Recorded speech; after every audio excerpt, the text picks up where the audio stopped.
الشيطان الرجيم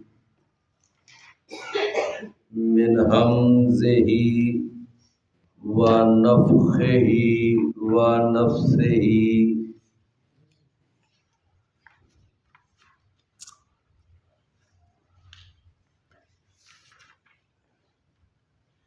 ومن يعش عن ذكر الرحمن نقيض له شيطانا فهو له قرين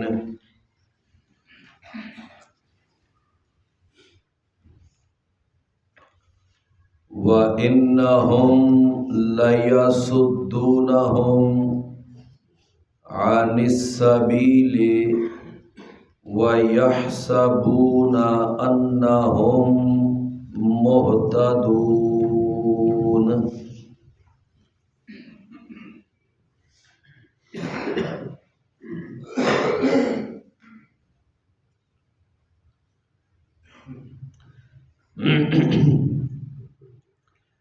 وَمَن يَعْشُ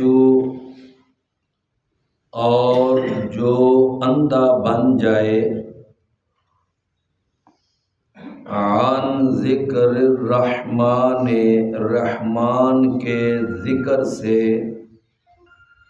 نقید لہ شیطانا تو ہم مقرر کر دیتے ہیں اس کے لیے شیطان کو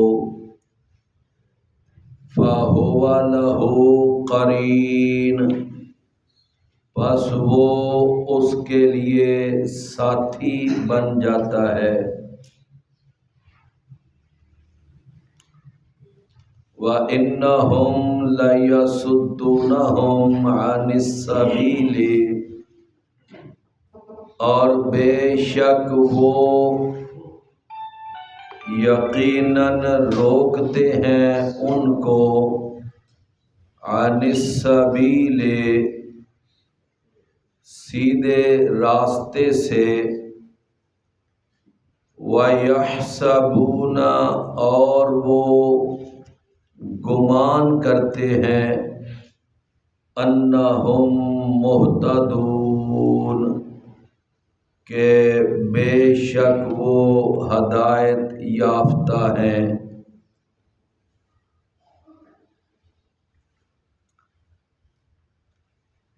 اللہ تعالیٰ نے یہاں اس مقام پر فرمایا کہ جو ہمارے رحمان کے ذکر سے ہمارے ذکر سے یعنی رحمان کے ذکر سے جو اندھا بن جاتا ہے اب رحمان کے ذکر سے اندھا بن جانا کا معنی کہ رحمان کے ذکر سے منہ موڑ لینا یعنی رحمان کے ذکر کی طرف توجہ ہی نہ دینا جس طرح کہ قرآن مجید میں ہے نا وَمَنْ أَعْرَضَ عَنْ ذِكْرِي وَمَنْ أَعْرَضَ عَنْ ذِكْرِي فَإِنَّ لَهُ مَعِيشَةً ضَنْكًا کہ جو میرے ذکر سے منہ موڑ لیتا ہے تو ہم اس کی معیشت کو تنگ کر دیتے ہیں وَنَحْشُرُهُ يَوْمَ الْقِيَامَةِ أَعْمَى اور جب قیامت کا دن ہوگا تو ہم اس کو اندھا کر کے اٹھائیں گے اب دیکھیں نا کہ یہاں پر الفاظ کیا ہیں کہ جس نے ہمارے ذکر سے منہ موڑا تو ہم اس کو قیامت والے دن اندھا کر کے اٹھائیں گے، تو وہ اس وقت کہے گا کہ اے میرے رب، مجھے تو نے اندھا کر کے کیوں اٹھایا، جبکہ دنیا میں بینا تھا، میں تو اچھی طرح دیکھنے والا تھا، تو اب میں جب قبر سے اٹھا ہوں تو میں نابینا ہوں۔ تو اللہ تعالیٰ پھر اس کو یہ جواب دے گا کہ ہم نے تجھے نابینا اس لیے اٹھایا ہے کہ تیرے پاس ہماری آیتیں آئی تھیں، ہمارا ذکر آیا تھا، تو تو اس ہمارے ذکر سے تو اندھا بن گیا تھا، تو نے ان کی طرف توجہ ہی نہیں دی تھی۔ تو آج ہم نے مکافات عمل کے طور پر ہم نے تجھے قبر سے اندھا کر کے اٹھایا۔ تو جس طرح کا جرم ہوتا ہے اس سے یعنی اسی مناسبت سے اس کو کیا ملتی ہے؟ سزا ملتی ہے۔ بات سمجھے نا، یعنی جرم کی مناسبت سے کیا ہے؟ سزا ہے۔ تو یہاں پر اللہ تعالیٰ نے فرمایا کہ جو رحمان کے ذکر سے کیا بن گیا؟ اندھا بن گیا، یعنی مطلب اس نے رحمان کے ذکر کی طرف توجہ نہیں دی، اس کی طرف اس نے یعنی آنکھ اٹھا کر دیکھا ہی نہیں۔ تو فرمایا کہ پھر کیا ہوتا ہے؟ نقید لہ شیطانا، تو ہم اس کے لیے ایک شیطان مقرر کر دیتے ہیں۔ ایک بات کو ذرا غور سے سمجھنا، بڑے غور سے،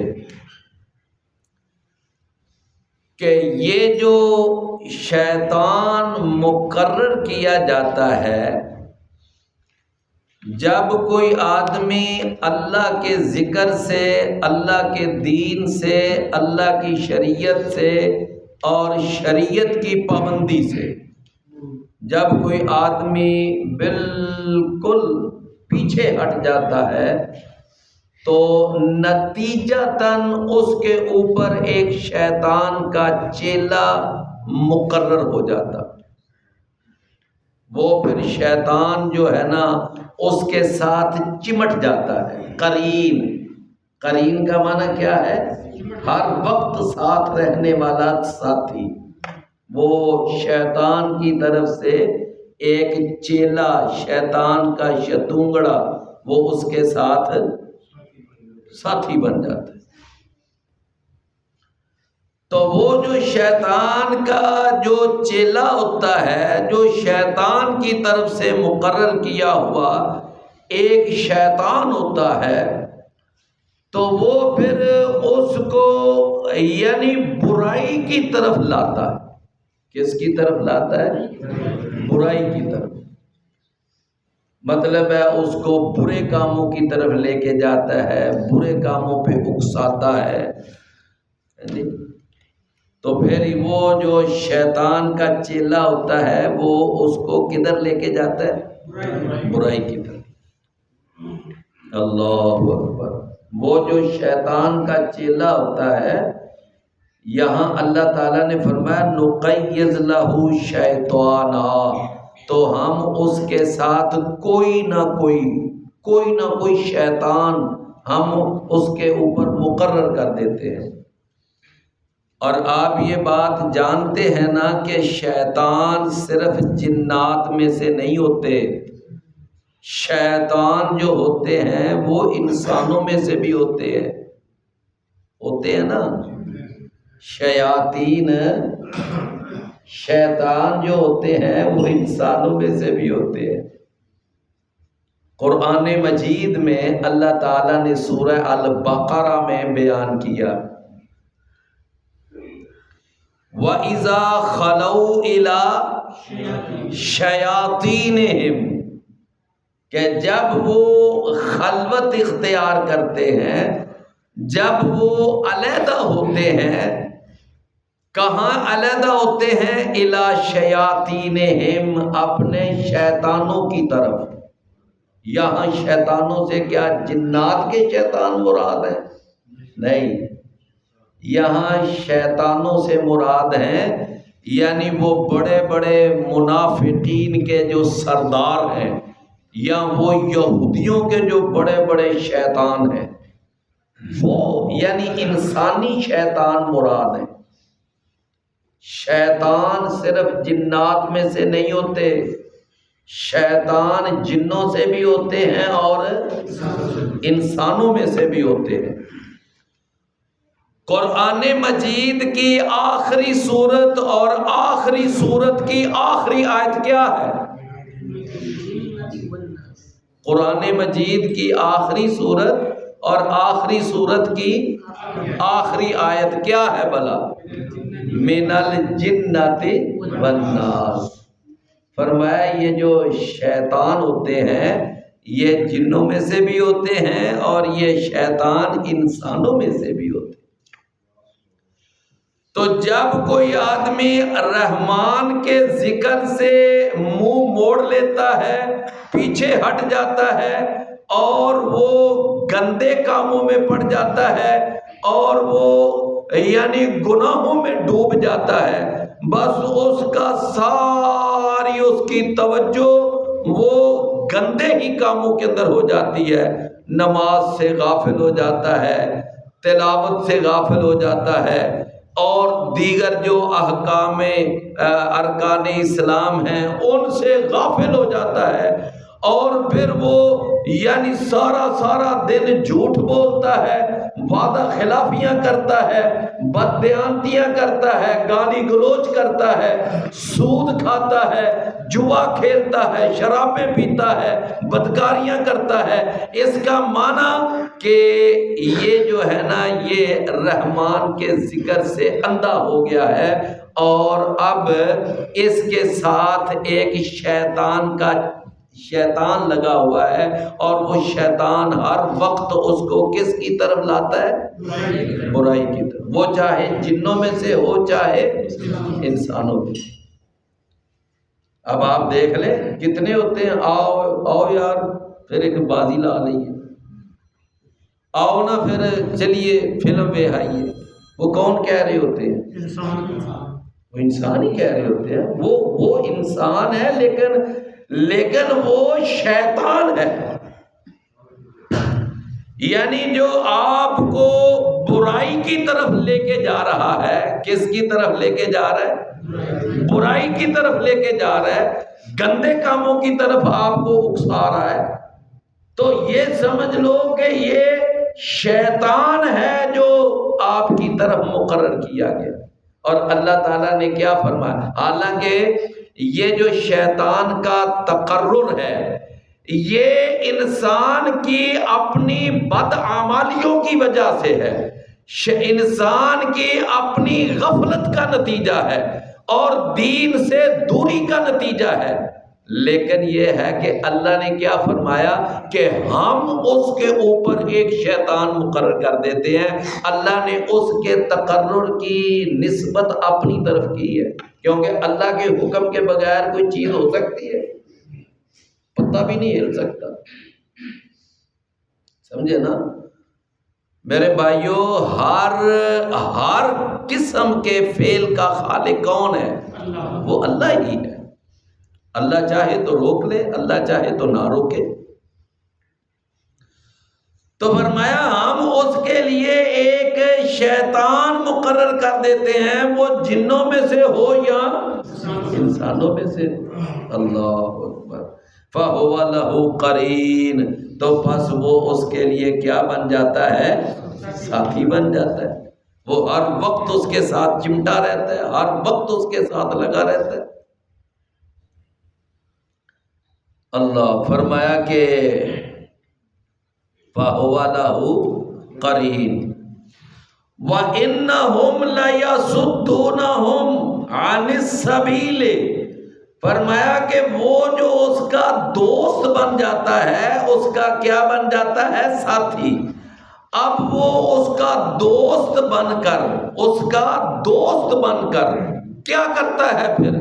پھر وہ اس کو اللہ کے راستے سے، اللہ کے دین سے، پھر وہ اس کو روکتا ہے، سیدھے راستے سے اس کو نماز سے روکتا ہے، اس کو یعنی اچھے کاموں سے روکتا ہے، اس کو نیکی کی راہ سے روکتا ہے، صراط مستقیم سے روکتا ہے۔ وَإِنَّهُمْ، اور بے شک وہ یعنی مقرر کیا ہوا جو شیطان ہے، لَيَصُدُّونَهُمْ، یقیناً وہ ضرور روکتے ہیں ان کو، کن کو؟ وہ رحمان کے ذکر سے اندھے ہونے والوں کو، ان کو پھر وہ روکتے ہیں عن السبیل، یعنی سیدھے راستے سے، دین کے راستے سے، پھر وہ ان کو روکتے ہیں۔ اللہ اکبر۔ فرمایا وَيَحْسَبُونَ أَنَّهُمْ مُهْتَدُونَ، اور وہ اندھا بننے والا یہ سمجھ رہا ہوتا ہے، یعنی وہ سمجھ رہے ہوتے ہیں، چونکہ جمع کا صیغہ ہے نا، وہ سمجھ رہے ہوتے ہیں کہ بے شک وہ ہدایت یافتہ ہیں، ہم تو بالکل ٹھیک لائن پہ چل رہے ہیں۔ شیطان نے ان کے لیے اس برائی کو اتنا مزین کر کے پیش کیا ہوا ہوتا ہے کہ وہ اس برے کام کو بھی اچھا کام سمجھ رہا ہوتا ہے، اس برے کام کو بھی کیا سمجھ رہا ہوتا ہے؟ اچھا کام سمجھ رہا ہوتا ہے۔ شیطان ان کے لیے اس کام کو اتنا مزین کر کے پیش کرتا ہے، وہ اس کو اچھا سمجھ رہا ہوتا ہے۔ اللہ اکبر۔ اس کا معنی یہ ہوا کہ جو یعنی دین سے پیچھے ہٹ جاتا ہے، رحمان کے ذکر سے دور ہو جاتا ہے، اور پھر وہ یعنی شیطان کے ہتھے چڑھ جاتا ہے، تو پھر شیطان اس کے اوپر ایک اپنا کارندہ، ایک اپنا چیلا اس کے اوپر یعنی مقرر کر دیتا ہے۔ وہ ہر وقت اس کو کیا کرتا ہے؟ برائی کا حکم، برائی پہ لگاتا ہے۔ سیدنا عبداللہ بن عمر رضی اللہ عنہ وہ بیان کرتے ہیں کہ ایک دفعہ رسول اللہ صلی اللہ علیہ وسلم نے ارشاد فرمایا، توجہ ہے نا، آپ نے فرمایا کہ تم میں سے کوئی بھی ایسا انسان نہیں ہے کہ ہر انسان کے اوپر شیطان نے اپنا ایک چیلا مقرر کیا ہوا ہوتا ہے، یعنی وہ جو شیطان اکبر ہے نا، ابلیس، اس نے کیا کیا ہوتا ہے؟ ایک چیلا مقرر کیا ہوتا ہے۔ فرمایا اور اس کے بعد پھر ایک اللہ کی طرف سے فرشتہ بھی مقرر ہے، ایک شیطان مقرر ہے اور ایک ہر ایک کے اوپر مقرر ہے۔ وہ جو شیطان ہے وہ اس کو برائی پر لگانا چاہتا ہے، اور وہ جو فرشتہ ہے وہ اس کو نیکی پر لگانا چاہتا ہے، وہ اس کو نیکی کی ترغیب دیتا ہے، نیکی کی طرف لاتا ہے۔ رسول اللہ صلی اللہ علیہ وسلم نے جب یہ ارشاد فرمایا تو صحابہ نے پوچھا کہ اللہ کے نبی کیا آپ کے اوپر بھی یہی معاملہ ہے کہ آپ کے اوپر بھی کوئی شیطان کی طرف سے کوئی شیطان کا کارندہ مقرر ہے؟ تو نبی صلی اللہ علیہ وسلم نے فرمایا ہاں میرے اوپر بھی مقرر ہے، لیکن اللہ تعالیٰ نے اس کے مقابلے میں میری مدد کی ہے، اور وہ شیطان جو ہے نا وہ اب میرا مطیع ہو چکا ہے، اور وہ مجھے نیکی کا ہی حکم دیتا ہے، برائی کا حکم ہی نہیں دیتا۔ اللہ نے اس کے مقابلے میں میری کیا کی ہے؟ میری مدد کی ہے، اللہ نے اس کو میرا مطیع کر دی۔ میں بات سمجھ آئی نا؟ تو اب دیکھ لے اللہ تعالیٰ تو ہر چیز پہ قادر ہے نا۔ اچھا آپ یہ دیکھیں کہ ہم ہر قرآن کی تلاوت سے پہلے یہ پڑھتے ہیں نا کہ اعوذ باللہ من الشیطان الرجیم، کہ میں پناہ پکڑتا ہوں اللہ کی کس سے؟ شیطان مردود سے۔ کس سے؟ اس کا معنی کہ وہ جو شیطان ہے اگر اللہ اس کو یعنی قابو کر لے اور انسان پر مسلط نہ ہونے دے کسی معاملے میں، تو پھر اللہ تو اس بات پہ قادر ہے نا۔ میں بات سمجھ آئی نا؟ ہمارے ایک استاد وہ بڑی اچھی مثال دیا کرتے تھے، بڑی اچھی مثال دیتے تھے کہ ایک آدمی جا رہا ہو اور اس کو کتا پڑ جائے۔ کون پڑ جائے؟ کتا۔ اور وہ کتے کا وہاں کوئی مالک بھی کھڑا ہو، تو اب بندے کو چاہیے کہ خود اس کتے کا مقابلہ کرے یا کتے کے مالک سے کہ او بھائی اس کو روکو۔ کس کو کہنا چاہیے؟ مالک کو کہنا چاہیے۔ تو یہ جو ہم اعوذ باللہ کہتے ہیں نا، اس کا یہی فلسفہ ہے کہ یا اللہ یہ جو شیطان ہے یہ دنیا کا بہت بڑا کتا ہے، یا اللہ اس کو تو لگام دے، ہم خود اس کا مقابلہ نہیں کر سکتے۔ یہ بڑا شاطر ہے، بڑا چالاک ہے، بڑا مکار ہے، لیکن یا اللہ تو اس کو پٹا ڈال ہی سکتا ہے نا۔ بھی بات سمجھ آئی نا؟ تو لہٰذا ہم اس لیے یہ تعوذ پڑھتے ہیں، اعوذ باللہ من الشیطان الرجیم۔ تو نبی صلی اللہ علیہ وسلم نے فرمایا کہ اللہ تعالیٰ نے نا اس شیطان کو میرا کیا کر دیا ہے؟ مطیع کر دیا۔ ایک دفعہ ہماری اماں جان سیدہ عائشہ صدیقہ رضی اللہ عنہا وہ بیان کرتی ہیں کہ رات کا وقت تھا، عشاء کے بعد کا ٹائم، تو نبی صلی اللہ علیہ وسلم اٹھے، حالانکہ اس دن رسول اللہ صلی اللہ علیہ وسلم پتہ ہے نا آپ نے باریاں لگائی ہوئی تھی کہ میں مطلب اپنی بیویوں کے ہاں میں اگلی رات کہاں ٹھہروں گا، اگلی رات یہ باریاں تقسیم کی ہوئی تھی۔ تو باری کس کی تھی؟ سیدہ عائشہ رضی اللہ عنہ، سیدہ عائشہ رضی اللہ۔ اچھا باقی ساری بیویوں کی ایک ایک باری آتی تھی، سیدہ عائشہ کی 2 باریاں آتی۔ پتہ کیوں؟ وہ سیدہ سودا جو تھی نا رضی اللہ عنہا، انہوں نے اپنی باری سیدہ عائشہ کو وقف کی ہوئی تھی۔ تو پھر سیدہ عائشہ کی کتنی باریاں ہوئی؟ 2۔ انہوں نے وقف کی تھی کہ میں اپنی باری آپ کو ہبہ کرتی ہوں۔ تو خیر نبی صلی اللہ علیہ وسلم کی باری کہاں تھی؟ سیدہ عائشہ۔ تو اللہ کے رسول صلی اللہ علیہ وسلم اٹھے باہر چلے گئے، تو کچھ دیر کے بعد آئے تو سیدہ عائشہ رضی اللہ عنہا اب اس بات پہ نا انہوں نے کچھ احتجاج ریکارڈ کروایا۔ میرا خیال ہے اشارہ سمجھیے، احتجاج ریکارڈ کروایا کہ مطلب ہے کہ باری میری تھی تو آپ کیوں اٹھ کر باہر چلے گئے، کس اپنی بیوی سے ملنے گئے تھے، مطلب یہ تھا۔ تو رسول اللہ صلی اللہ علیہ وسلم نے دیکھا، چہرہ دیکھا، موڈ دیکھا، تو رسول اللہ صلی اللہ علیہ وسلم نے فرمایا کہ عائشہ لگتا ہے کہ تیرے پاس نا تیرا شیطان آ گیا ہے، تیرے پاس تیرا شیطان آ گیا ہے، مطلب تجھے اب نا اکسا رہا ہے میرے خلاف، وہ شیطان تجھے میرے خلاف اکسا رہا ہے۔ تو فرمایا کہ لگتا ہے کہ تجھے نا اب میرے اوپر کوئی غیرت آ رہی ہے۔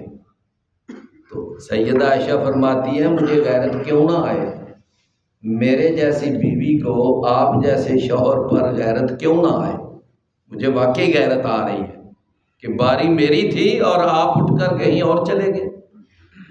تو رسول اللہ صلی اللہ علیہ وسلم نے فرمایا کہ لگتا ہے کہ تیرے اوپر تیرا اس وقت شیطان یعنی غالب آ رہا ہے، تجھے اکسا رہا ہے، تیرا شیطان، کیا کہا؟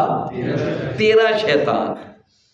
تو سیدہ عائشہ رضی اللہ عنہ فرماتی ہیں کہ اللہ کے رسول کیا میرے ساتھ کوئی شیطان کوئی یعنی مقرر ہے، میرے ساتھ کوئی شیطان لگا ہوا ہے؟ تو آپ نے فرمایا ہر انسان کے ساتھ ایک شیطان ہے۔ تو سیدہ عائشہ رضی اللہ عنہ نے بے ساختہ پوچھ لیا، اچھا پھر کیا آپ کے ساتھ بھی کوئی شیطان ہے؟ تو رسول اللہ صلی اللہ علیہ وسلم نے فرمایا ہاں میرے ساتھ بھی شیطان مقرر تھا، لیکن اللہ تعالیٰ نے میری مدد فرمائی ہے اس کے مقابلے میں، اور اس کو اللہ نے میرا تابع کر دیا، میرا مطیع کر دیا۔ تو یہ جو یعنی شیطان مقرر ہوتا ہے نا، اب ہوتا یہ ہے کہ کسی وقت انسان کے اوپر وہ شیطان اتنا غالب آ جاتا ہے، اتنا حاوی ہو جاتا ہے کہ وہ بالآخر اس کو گناہوں کے اندر اتنا ملوث کر دیتا ہے کہ انسان تباہ و برباد ہو جاتا ہے۔ اور کبھی کبھار ایسا ہوتا ہے کہ وہ فرشتہ جو ہے وہ اس کے اوپر اتنا یعنی اثر انداز ہوتا ہے، اتنا اثر انداز ہوتا ہے کہ وہ اس کو نیکیوں کی طرف لے آتا ہے۔ بات سمجھ آئی نا؟ تو رسول اللہ تعالیٰ نے فرمایا انہم لیصدونہم عن السبیل، بے شک وہ یقیناً ان کو روکتے ہیں کس سے؟ سیدھے راستے۔ وَيَحْسَبُونَ أَنَّهُمْ مُهْتَدُونَ، اور وہ گمان کرتے ہیں کہ بے شک وہ کیا ہے؟ وہ ہدایت یافتہ ہے۔ یعنی صریحاً گمراہ ہونے کے باوجود، واضح طور پر گمراہ ہونے کے باوجود وہ اپنے آپ کو ہدایت یافتہ سمجھتے کہ ہم تو بالکل سیدھی لائن پر ہیں، ہم تو بالکل ٹھیک کام کر رہے ہیں۔ اللہ اکبر۔ میرے بھائیوں، دنیا کے اندر جتنے بھی مشرکین شرک کر رہے ہیں، سارے مشرک کیا اپنے اس عمل کو شرک سمجھتے ہیں؟ نہیں، کبھی بھی نہیں سمجھتے۔ حالانکہ واضح طور پر قبروں پہ سجدے ہو رہے ہیں، قبروں پہ نظر و نیاز تقسیم ہو رہی ہے، چڑھاوے چڑھ رہے ہیں، چادریں ڈالی جا رہی ہیں، وہاں پر عرس ہو رہے ہیں، وہاں میلے ہو رہے ہیں، وہاں ناچ گانا ہو رہا ہے، وہاں ڈھول ڈمکا چل رہا ہے، وہاں پر مطلب ہے کہ وہ سارا شرک کا بازار پوری طرح گرم ہے، یعنی شرک ہو رہا ہے، اور پورے جوبن پہ شرک ہو رہا ہے، سجدے ہو رہے ہیں وہاں پر غیر اللہ، قبر کے اوپر ماتھے ٹیکے جا رہے ہیں، اتنا کھلا واضح ننگا شرک۔ اور پھر وہاں اس قبر والے کو آوازیں دے دے کر یا فلاں المدد، یا فلاں المدد، ہماری مدد کیجئے، ہمیں اولاد دیجئے، ہمارے رزق میں برکت ڈالیے، ہمیں یہ کیجئے، ہمیں یہ کیجئے، یعنی ان سے مدد مانگی جا رہی ہے، ان سے مشکل کشائی کروائی جا رہی ہے، ان سے حاجت روائی کروائی جا رہی ہے۔ اچھا، اب اس سے زیادہ کھلا واضح اور ننگا شرک کیا ہوگا؟ لیکن کوئی بھی قبر پہ سجدہ کرنے والا، وہاں پہ جا کر نظر و نیاز دینے والا کبھی بھی اپنے اس عمل کو شرک نہیں کہے گا، عقیدت کہے گا۔ کیا کہے گا؟ اس کو اولیاء کرام سے محبت کہے گا، کہ ہمیں تو اولیاء کرام سے کیا ہے؟ ہم تو محبت کا اظہار کرتے ہیں، تم تو خام خواہ ہمیں مشرک بنائے جاتے ہو، مشرک بنائے جاتے ہو۔ ہم یہ کیا کرتے ہیں؟ ہم تو عقیدت کے لیے جاتے ہیں، ہمیں تو محبت ہے اولیاء کرام سے۔ یہ جو علی اجمیری کی قبر پر، یا نظام الدین اولیاء کی قبر پر، یا معین الدین چشتی کی قبر پر یہ جتنا کھلا شرک ہو رہا ہے، کسی بھی جانے والے وہاں، کسی بھی جانے والے زائر سے پوچھ لے، زائر سے، وہ کہے گا ہم تو وہاں اولیاء کرام کی محبت کا جذبہ لے کے جاتے ہیں۔ وہ اپنے آپ کو ہدایت پر سمجھتے۔ دنیا کے اندر جتنی بھی بدعات ہو رہی ہیں، بدعات، جو بھی بدعات کے مرتکبین ہیں، ارتکاب کرنے والے ہیں، ان میں سے کوئی شخص بھی اپنے اس بدعت والے عمل کو بدعت سمجھتا ہے؟ کبھی بھی نہیں۔ وہ اس کو دین سمجھتا ہے۔ کیا سمجھتا ہے؟ دین سمجھتا ہے۔ لیکن شیطان نے جناب، وہ شیطان نے اور شیطان کے مقرر کیے ہوئے اس چیلے نے جناب اس کی ایسی مت ماری ہوئی ہے، ایسی مت ماری ہوئی ہے، اس کو اتنا اندھا کر کے رکھ دیا ہوا ہے کہ اب وہ اس بدعت والے عمل کو دین سمجھ رہا ہے، کہتا ہے یہ دین ہے۔ اچھا، عید میلاد النبی پہ کیا کچھ نہیں ہوتا، اللہ معاف فرمائے، ساری خرافات ہوتی ہیں، بدعات ہوتی ہیں، اور وہاں پر ایسے ایسے گناہ ہوتے ہیں کہ جن کو ایک سلیم العقل انسان بھی گناہ سمجھتا ہے۔ میری بات سمجھے ہے نا؟ جن کو ایک سلیم العقل انسان بھی گناہ سمجھے گا، لیکن یہ ہے کہ وہ اس کو دین سمجھتے ہیں، کہتے ہیں یہ تو دین ہے، ہم تو اس کو محبت رسول کے ضمن میں، یہ تو دین ہے بات، اور وہ باقاعدہ اس پر اجر اور اس پر ثواب کی امیدیں لگائے ہوئے ہیں۔ یہ جو ہم نے جھنڈیاں لگانی ہیں، یہ جو مرچیں لگانی ہیں، یہ جو چراغاں کرنی ہے، یہ جو جلوس نکالنا ہے، یہ جو میلاد کی ریلی نکالنی ہے، مشن بردار جلوس نکالنا ہے، اس پر ہمیں اجر ملنا ہے، وہ اجر کی امید بھی لگائے بیٹھے ہیں۔ میری بات سمجھے نا؟ اور اس کے علاوہ دیکھ لیں اور بڑے سارے ایسے گناہ ہیں کہ اللہ معاف فرمائے، شیطان نے ان گناہوں کو اوپر ایسا لیبل لگا کے رکھا ہوا ہے کہ آج سود جو ہے، سود یہ پروفٹ کے نام پہ کھایا جا رہا ہے، رشوت جو ہے نا، رشوت یہ چائے پانی کے نام پہ چل رہی ہے، اور اسی طرح جوا جو ہے، یہ جوا یہ تو جناب قسمت کے نام پہ چل رہا ہے، قسمت، سمجھے نا؟ اور اللہ حضرت کے آج یہ شراب پی جا رہی ہے، دارو کے نام پہ پی جا رہی ہے،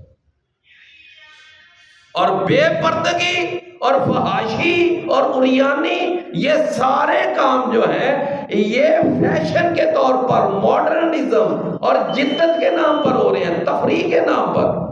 یہ تو ہماری ثقافت ہے، یہ تو ہمارا کلچر ہے، اس کے نام پر یہ سارا کچھ ہو رہا ہے۔ کیوں بھی میری بات آپ سمجھے نا؟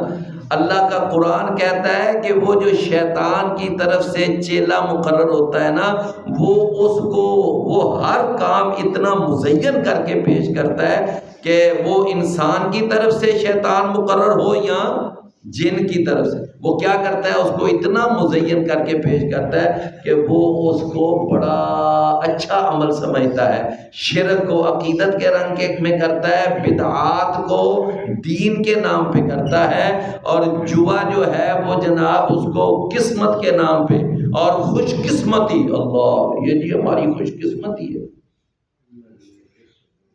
سمجھے نا؟ اور اس کے علاوہ باقی جتنے بھی گناہ ہیں، کچھ دن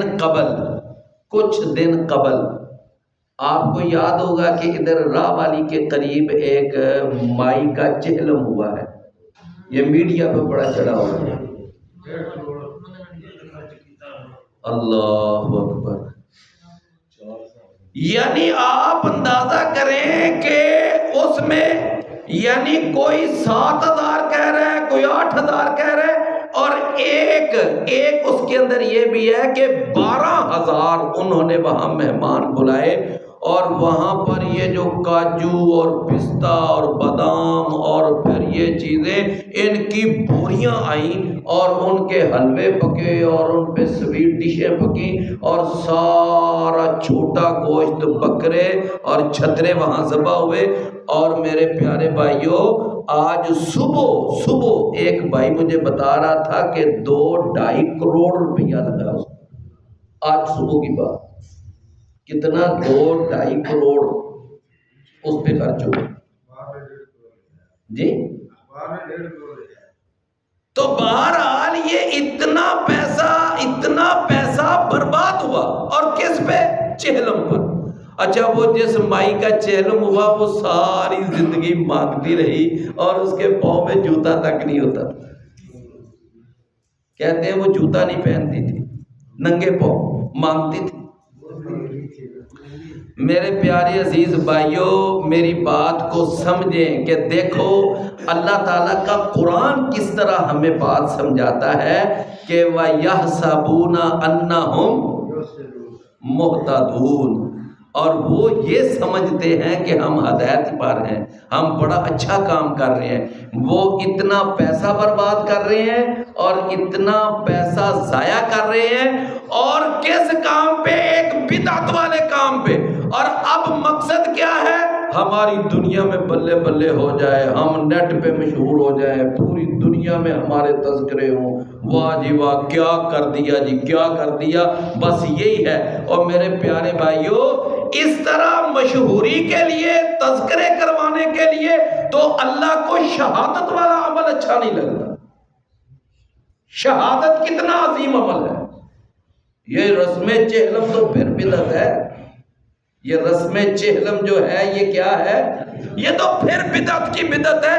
شہادت اتنا عظیم عمل کہ جس کا ایک قطرہ خون کا زمین پر گرنے سے پہلے اللہ اس کے سارے گناہ معاف کر دیتے۔ لیکن اگر وہ شہادت بھی شہرت کے لیے ہو، اگر دنیا میں نام چمکانے کے لیے ہو، دنیا میں اپنی مشہوری کرنے کے لیے ہو، نمود و نمائش کے لیے ہو، تو شہادت جیسا عظیم عمل بھی جہنم میں جانے کا باعث بن جاتا ہے۔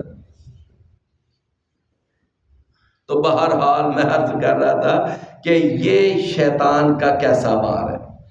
فرمایا کہ وَيَحْسَبُونَ حَتَّى إِذَا جَاءَنَا، یہاں تک کہ جب وہ ہمارے پاس آئے گا، قالا، تو وہ کہے گا یا لیت بینی و بینک، تو اس وقت وہ کہے گا کہ کاش کہ میرے درمیان اور تیرے درمیان، یعنی وہ جو اللہ کے ذکر سے اندھا ہوا، نمبر 2، اور وہ شیطان کا چیلا جو اس کا ساتھی بنا، اب دونوں وہاں اللہ کے سامنے کھڑے ہوں گے، تو اس وقت وہ رحمان کے ذکر سے اندھا ہونے والا وہ انسان اپنے اس شیطان کی طرف سے مقرر کیے ہوئے چیلے کے بارے میں کہے گا کہ کاش تو مجھ سے اتنا دور ہو جا، مجھے تو اس سے اتنی نفرت ہے، اتنی نفرت ہے کہ تو نے دنیا کے اندر میرا دوست بن کر مجھے تباہ کیا، مجھے برباد کیا۔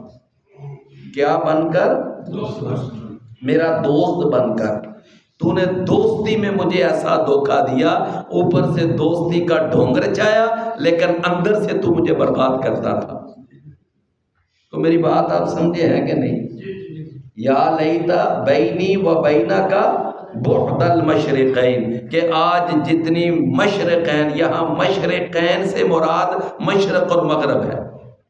مشرقین سے مراد کیا ہے؟ مشرق اور مغرب دونوں مراد ہیں۔ میری بات سمجھے نا؟ اچھا، لیکن تغلیب کے طور پر مشرق کا لفظ دونوں پہ بول دیا گیا ہے، تغلیب کے طور پر، یعنی غلبہ دیتے ہوئے۔ اب دیکھیں نا، والدین، اس میں کون کون ہوتے ہیں؟ والد اور والدہ، لیکن یہاں تثنیہ کا صیغہ والد کی بنیاد پہ بنا، والدین۔ میری بات سمجھے ہے نا؟ تو فرمایا کہ کاش میرے اور تیرے درمیان مشرق اور مغرب کی دوری ہو۔ ہم وہ اپنی دعا میں نہیں پڑھتے اللہم باعد بینی و بین خطایای کما باعدت بین المشرق والمغرب، لیکن یہاں اللہ تعالیٰ نے مشرقین، مشرق اور مغرب کو کہا۔ فرمایا کہ یا لیت بینی و بینک بعد المشرق۔ اچھا، دنیا میں بڑی دوستی تھی، لیکن اب آخرت میں کیا بن جائے گی؟ دشمنی ہو جائے گی۔ اللہ قرآن مجید میں اللہ تعالیٰ نے فرمایا وَإِذَا حُشِرَ النَّاسُ كَانُوا لَهُمْ أَعْدَاءَ، جب قیامت کے دن قبروں سے اٹھیں گے یہ ایک دوسرے کے دشمن بن جائیں گے۔ یہاں دوستیاں ہیں، وہاں کیا ہو جائیں گی؟ وہاں دشمنیاں شروع ہو جائیں گی۔ یہاں دوستیاں چل رہی ہیں، یہاں بڑی دوستی ہے، لیکن وہ جو دوستی کفر کی بنیاد پر ہے، شرک کی بنیاد پر ہے، بدعات کی بنیاد پر ہے، گناہ کی بنیاد پر جو دوستی ہے، یہ قیامت والے دن دوستی کس میں کنورٹ ہو جائے گی؟ دشمنی میں کنورٹ ہو جائے گی۔ ہاں قرآن کہتا ہے الا المتقین، ہاں جو تقوی کی بنیاد پر یہاں دوستی ہے وہ دوستی وہاں بھی قائم ہے، اور جو جہاں تقوی کی بنیاد پر دوستیاں ہیں یہ وہاں بھی قائم رہیں گی۔ فرمایا کہ بعد المشرقین فبئس القرین، تو یہ بہت ہی کیا ہے، بڑا برا دوست ہے۔ کیا ہے؟ بڑا ہی برا دوست ہے۔ کہے گا وہ جو رحمان کے ذکر سے اندھا ہونے والا تھا، وہ اپنے اسی شیطان کے چیلے کو سامنے دیکھے گا تو کیا کہے گا؟ تو بڑا ہی برا دوست ہے، تو کیا ہے؟ بڑا ہی برا دوست ہے۔ اللہ اکبر۔ وَلَن يَنفَعَكُمُ الْيَوْمَ إِذْ ظَلَمْتُمْ أَنَّكُمْ فِي الْعَذَابِ مُشْتَرِكُونَ۔ اچھا اب کیا ہوگا؟ اللہ کی طرف سے حکم ہوگا کہ یہ جو میرے ذکر سے اندھا ہوا یہ بھی اور یہ جو اس کا شیطان دوست ہے، دونوں کو کہاں ڈال دو؟ جہنم۔ القیا فی جہنم، دونوں کو کہاں ڈال دو؟ اب دونوں جہنم میں۔ اچھا اب یہاں پر ایک بات ہے کہ جب دونوں جہنم میں چلے جائیں گے تو کیا خیال ہے کہ وہاں پر جا کر ایک دوسرے کو دیکھیں گے تو کوئی حوصلہ ہوگا؟ چلو کوئی بات نہیں، میں بھی اگر جہنم میں آ گیا تو یہ بھی تو آئے ہی ہے نا۔ وہ ایک مصرع بڑا مشہور ہے نا، ہما یارا دوزخ ہما یارا بہشت، یہ ایک بڑا معروف جملہ ہے کہ ہما یارا دوزخ مطلب کیا ہے؟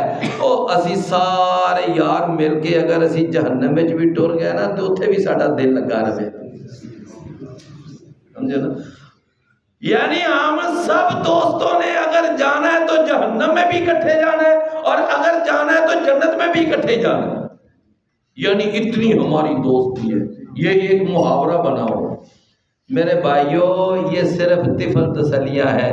اللہ کا قرآن دیکھ لو، کہتا ہے وَلَن يَنفَعَكُمُ الْيَوْمَ إِذْ ظَلَمْتُمْ، کہ ہرگز نہیں فائدہ دے گا تم کو آج کے دن جب تم نے ظلم کیا، جب تم نے گناہ کیے، کہ أَنَّكُمْ فِي الْعَذَابِ مُشْتَرِكُونَ، کہ بے شک تم عذاب میں آج ایک دوسرے کے ساتھ شریک ہو، وہ بھی عذاب میں تم بھی عذاب میں، آج ہم عذاب میں کٹے ہیں تو اس سے تمہیں کوئی فائدہ نہیں ہوگا، کوئی فائدہ نہیں پہنچے گا۔ بھئی میری بات سمجھ رہے ہیں نا؟ ہمارے ہاں چلتے ہیں، کہتے ہیں نا کہ گیا وقت کے تنہا تھا میں اس انجمن میں، اب میرے یہاں رازداں اور بھی ہیں۔ وقت جہنم کے اندر یہ رازدانی یہ کوئی فائدہ نہیں دے گی،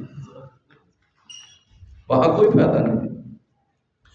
فرمایا افانت تسمع الصم او تهدی العمی، تو کیا آپ سنا سکتے ہیں بہروں کو؟ الصم، بہروں کو آپ سنا سکتے ہیں؟ او تهدی العمی، کیا آپ رہنمائی کر سکتے ہیں اندھوں کی؟ ومن کان فی ضلال مبین، اور ہر اس شخص کی جو واضح گمراہی میں پڑا ہوا ہے۔ اے نبی صلی اللہ علیہ وسلم، آپ ان بہروں کو سنا نہیں سکتے، آپ ان اندھوں کو راستہ دکھا نہیں سکتے، آپ ان سیدھے راستے سے بھٹکے ہوئوں کو راستے پہ لا نہیں سکتے، یہ آپ کے اختیار میں نہیں ہے۔ میری بات آپ سمجھے، یہ کس کے اختیار میں ہے؟ اللہ۔ محمد کریم صلی اللہ علیہ وسلم تو اپنے چچا کو نہیں یعنی ہدایت پہ لا سکے، اس کو نہیں کلمہ پڑھا سکے، اور تو اور بات اپنے سگے چچا کو نہیں اللہ کے رسول کلمہ پڑھا سکے۔ کیوں بھی بات سمجھے نا؟ اب نبی کریم صلی اللہ علیہ وسلم کی بڑی خواہش تھی وہ بھی مسلمان ہو جائے، وہ بھی مسلمان ہو جائے، وہ بھی کلمہ پڑھ لیں، وہ بھی کلمہ پڑھ لیں۔ اب نبی صلی اللہ علیہ وسلم کی تو خواہش تھی، لیکن صرف خواہش کے ہونے سے کیا ہوتا ہے؟ وَمَا تَشَاءُونَ إِلَّا أَن يَشَاءَ اللَّهُ رَبُّ العالمین، جب تک اللہ کی مشیت نہ ہو۔ فرمایا فَإِمَّا نَذْهَبَنَّ بِكَ، پس یا تو ہم آپ کو لے جائیں گے، اللہ فَإِنَّا مِنْهُمْ مُنْتَقِمُونَ، پس بے شک ہم ان سے کیا ہے؟ انتقام لینے والے ہیں۔ کیا مطلب ہے اس کا؟ فرمایا کہ دیکھیں یہ کافر جو ہے نا یہ بڑی آپ کے بارے میں نا یہ بد دعائیں کرتے ہیں، بڑی خواہشیں کرتے ہیں، یہ محمد صلی اللہ علیہ وسلم فوت ہو جائے گا، یہ ختم ہو جائے گا، بس معاملہ ٹھپ جائے گا، معاملہ ختم ہو جائے گا، تاریخ ختم ہو جائے گی، مشن دب جائے گا، منہج یہاں پر ہی رک جائے گا۔ اللہ تعالیٰ نے فرمایا نہیں نہیں نہیں، ہم آپ کو دنیا سے لے بھی جائیں گے نا تو پھر بھی ہم ان سے انتقام لینے والے ہیں، یا تو آپ کی زندگی میں ان سے انتقام لیں گے یا آپ کے جانے کے بعد بھی ان سے انتقام لیں گے۔ فرمایا او نرینک الذی وعدناہم، یا پھر ہم آپ کو دکھا دیں گے وہ چیز کے جس کا ہم نے وعدہ کیا، یعنی یا تو ہم آپ کو فوت کر لیں گے، ہم آپ کو دنیا سے لے جائیں گے، پھر بعد میں ہم ان سے انتقام لیں گے، اور یہ بھی ایک شکل ہو سکتی ہے کہ آپ کی زندگی میں ہی ہم ان سے کوئی انتقام لیں اور ہم ان کو کوئی سزا دے دیں آپ کی زندگی میں۔ تو میرے بھائیوں دونوں چیزوں پر ہی عمل ہوا۔ اللہ تعالیٰ نے کچھ کافروں کو سزا نبی صلی اللہ علیہ وسلم کی زندگی میں دے دی۔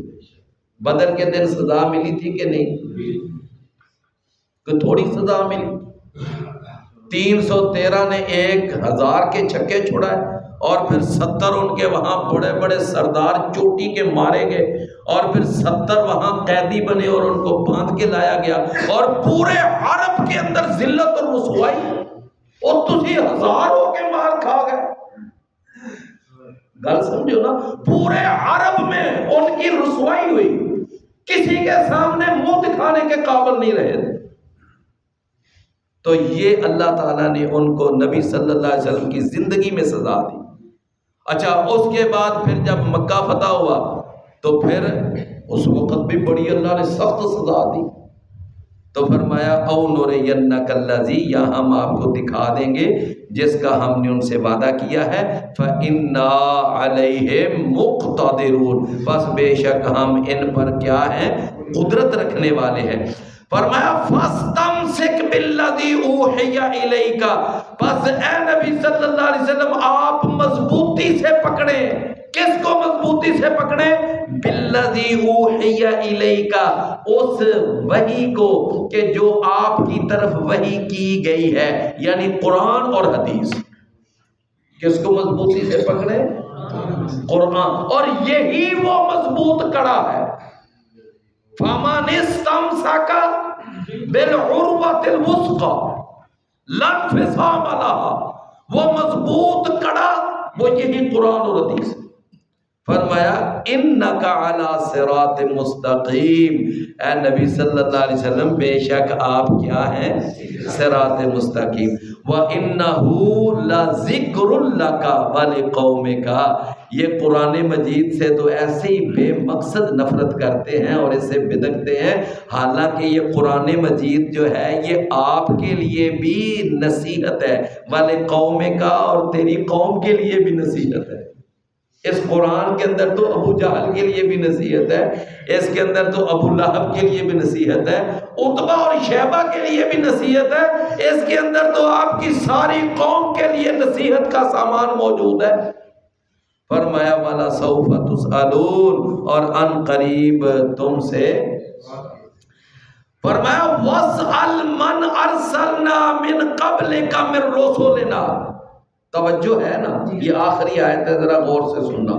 فرمایا اور سوال کیجئے اے نبی صلی اللہ علیہ وسلم جس کو بھی ہم نے بھیجا رسول بنا کر، من قبل کا آپ سے پہلے، من رسولنا ہمارے رسولوں میں سے، جس کو بھی ہم نے اپنے رسولوں میں سے رسول بنا کر بھیجا ہے، آپ ان رسولوں میں سے کسی بھی رسول سے پوچھ لیں، رسولوں میں سے کسی بھی رسول سے پوچھ لیں۔ ترجمہ سن لیا نا آپ نے؟ اچھا اب اس کا مطلب کیا ہے کہ اے نبی صلی اللہ علیہ وسلم آپ ان رسولوں میں سے کسی رسول، اب وہ پہلے رسول تو سارے پہلے گزر چکے، اب نبی صلی اللہ علیہ وسلم نے کس سے پوچھنا تھا؟ کوئی بات سمجھ آئی ہے کہ نہیں؟ بھئی نبی صلی اللہ علیہ وسلم نے اب ان پہلے رسولوں میں سے کس رسول سے پوچھنا تھا، کیا سوال کرنا تھا کہ یہ بتاؤ اجعلنا من دون الرحمن آلہہ، کیا ہم نے رحمان کے سوا کوئی اور معبود بنائے ہیں یعبدون کہ وہ عبادت کیے جائیں؟ کیا رحمان کے علاوہ کوئی اور معبود ہیں کہ جن کی عبادت کی جاتی رہی ہو؟ تو یہ اللہ فرما رہا ہے کہ اے نبی آپ اپنے سے پہلے رسولوں سے سوال کر لیں کہ کیا رحمان کے علاوہ کوئی عبادت کے لائق معبود ہیں؟ پہلے رسولوں سے سوال کر لیں۔ تو اب پہلے رسولوں میں سے تو کوئی رسول بھی اللہ کے رسول کی زندگی میں زندہ ہی نہیں تھا، تو پھر یہ سوال کرنے کا کیا مقصد ہے؟ بھائی اس کا مقصد ذرا سمجھیے، اس کا مطلب یہ نہیں ہے کہ آپ ان رسولوں سے پوچھیں، بلکہ اس کا مقصد یہ ہے کہ آپ ان رسولوں کی تعلیمات کو دیکھ لیں۔ کن کو دیکھ لیں؟ ان رسولوں کی۔ قرآن مجید میں ایک جگہ آیت آتی ہے فَإِن تَنَازَعْتُمْ فِي شَيْءٍ، کہ اگر تمہارا کسی چیز میں جھگڑا ہو جائے تو فرمایا فَرُدُّوهُ إِلَى اللَّهِ وَالرَّسُولِ، تو اس جھگڑے کو لے کر آ جاؤ کدھر؟ اللہ کی طرف اور رسول۔ اب اس کا کیا مطلب ہے کہ وہ جھگڑا لے کر اللہ کے پاس چلے جاؤ اور وہ جھگڑا لے کر رسول اللہ کے پاس چلے جاؤ؟ اب اللہ کے رسول تو زندہ ہی نہیں ہے اور اللہ تو آسمانوں کے اوپر عرش پر ہے، کیا ہماری اللہ تک رسائی ہے؟ میری بات ذرا سمجھے، یہاں پر مطلب یہ ہے کہ اللہ کی طرف لے آؤ یعنی قرآن سے فیصلہ کرواؤ، اور رسول کی طرف لے آؤ یعنی رسول اللہ کے جو ارشادات اب یہاں دنیا میں موجود ہیں، جو آپ ارشادات چھوڑ گئے ہیں، ان ارشادات سے فیصلہ کروا دو۔ تو میری بات آپ سمجھے نا، تو اللہ کی طرف لٹا دو کا معنی اللہ کے قرآن کی طرف، رسول کی طرف لٹا دو کا معنی رسول اللہ صلی اللہ علیہ وسلم کی احادیث کی طرف۔ تو مطلب سمجھ آ گیا نا؟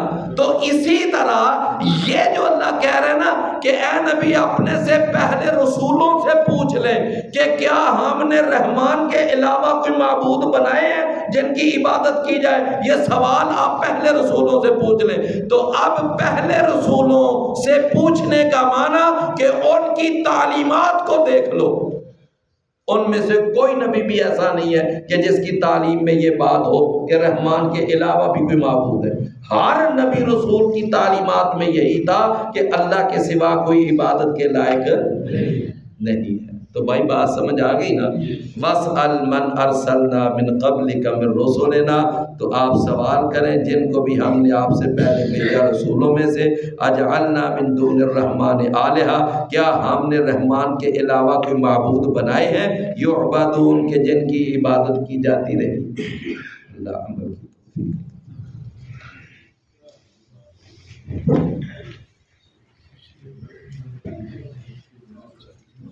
ہاں جی، فیصلہ باد والا جڑا بابا ہے